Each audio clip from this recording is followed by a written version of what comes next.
3টার দিকে আমি একটা ফোন পাইলাম যে আমার পঞ্চায়েত অফিসে আগুন লাগছে। তো সঙ্গে সঙ্গে আমি জানতে চাইলাম যে ফায়ার ব্রিগেডরা জানানো হয়েছে কিনা, থানায় জানানো হয়েছে কিনা। তো তারা জানাইলো, আমার মেম্বার বা ওয়ার্ড মেম্বার বাবুল দেবনা জানাইলো যে হ্যাঁ থানারে জানানো হয়েছে এবং ফায়ার ব্রিগেডও জানানো হয়েছে।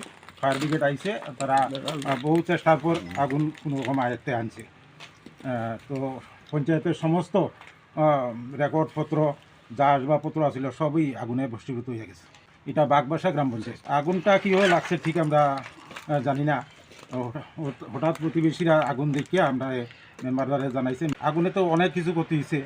আমরা গডরেজ আছিল, আলমিরা আছিল 6টা, এর ওয়াটার কুলার আছিল একটা, কম্পিউটার সেট 2টা, প্রিন্টার 2টা, অ্যাকোয়াগার্ড 3টা, টিভি সেট বড় অ্যান্ড্রয়েডের একটা, ইলেকট্রিক্যাল কেটলি আছিল একটা মোটর, ব্রডব্যান্ড,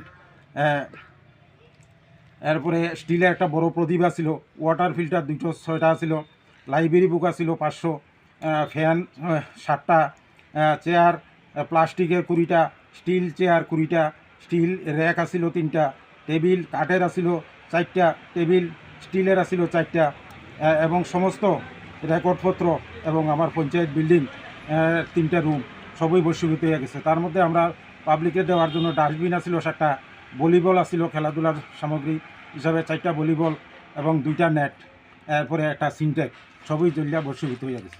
আমি এই পঞ্চায়েতের ইনচার্জ। আমার নাম Chittaranjan Debnath, panchayat supervisor, Jubarajnagar ID block. বর্তমানে এই পঞ্চায়েতের চার্জ।